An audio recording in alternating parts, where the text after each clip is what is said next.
In this video, I'll be cooking a tomahawk steak using the reverse-sear method on a Weber kettle grill. A tomahawk steak is a cut of ribeye with an extra length of the rib bone for presentation. It's called a tomahawk because it resembles a single-handed axe native to the indigenous North Americans. A tomahawk steak is sometimes called a bone-in ribeye. Start by getting the grill ready. I'm using briquettes because they're easier when it comes to regulating the lower temperatures required for this style of cooking. Tip the coals into the basket, which have been set in a V formation to allow for an even spread of indirect heat.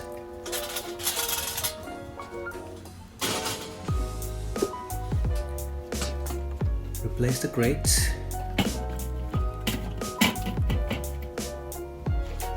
and then the lid and leave it to get hot. Scrub down the grates with a steel brush. I do a couple of passes.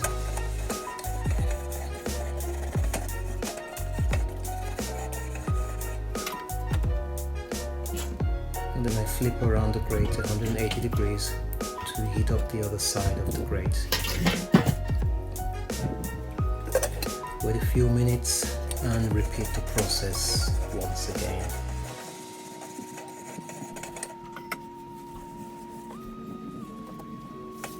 Use a kitchen towel soaked in some oil to wipe off the excess soot and grease and food residue which has been burnt off by the heat. You'll need to make a couple of passes to ensure it's thoroughly clean.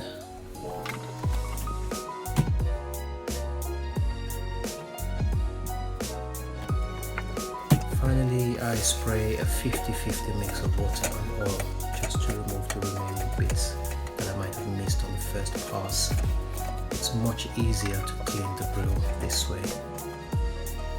I'll be monitoring the internal temperature of the meat using a Weber iGrill mini heat probe. I'm using mesquite with chunks to add a flavor to the meat. It's much lighter and sweeter than hickory.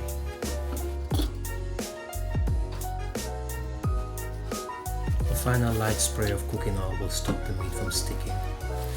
The joint was seasoned with Holy Cow barbecue rub by Meat Church, but salt, pepper and garlic would suffice. Lay the meat down on the grill with the main chunk of the meat pointing away from the heat source and the bone between the baskets. I've covered the bone with foil to keep it from charring or becoming too hot to handle. Insert the heat probe into the thickest part of the steak to monitor the internal temperature during the cook. We're looking to achieve the temperature of 49 degrees for rare doneness. I'm using the Apple app to monitor the heat during the cook. As you can see, we're going for 49 and we're starting at 12 degrees. Adjust the top vent to keep the heat stable. In this case, I'm having to adjust the bottom vents because it was quite a windy day.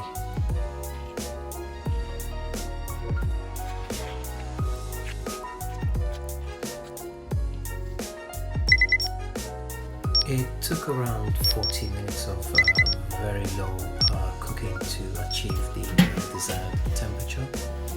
So what I'm doing here now is taking out the probe. We're going to pull the meat off the grill. The meat is cooked and it's formed a nice bark. We're going to take it off, wrap it lightly in foil.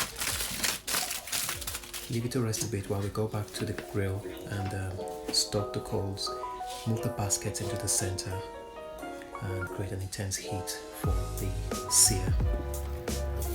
It's much more desirable to use lumpwood charcoal for this process. The reason being that you'd get very intense and fierce heats from lumpwood charcoal than briquettes. Briquettes is nice for like really low and slow controlled heat, but for this searing I would have preferred to have used lumpwood, but I just went for it.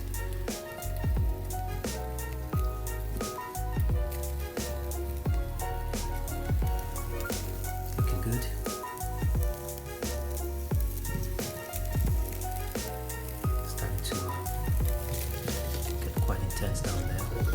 dripping into the coals. Flip it over.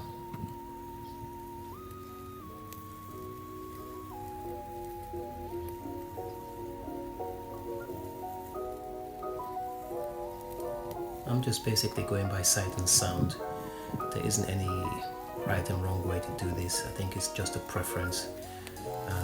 My household don't really favor rare doneness, so I sort of like use this process to try to cook it a little bit medium rare.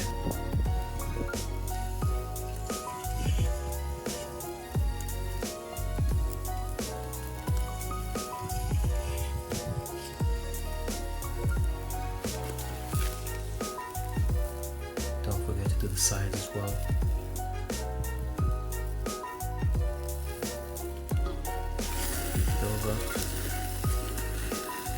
Get these flare-ups from the fat dropping into the coals.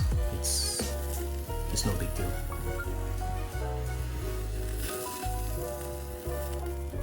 The entire searing process for this joint took around 8 minutes to complete. The sear produces a nice flavor and texture, and also renders the fat within the meat itself. It's really quite nice.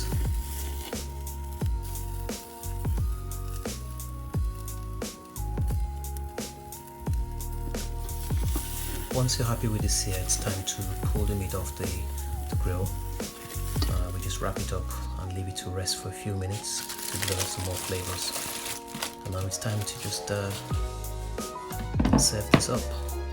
First you need to take the bone out, which I achieved by putting the knife blade up against the bone, the inside of the bone, and just following that blade down along the bone into the meat to separate it completely.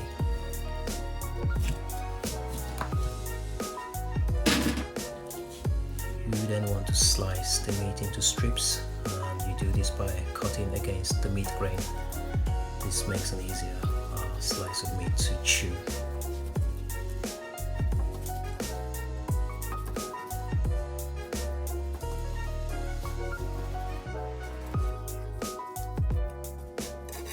And here we are, a medium rare tomahawk steak served up with some chimichurri sauce made the previous night.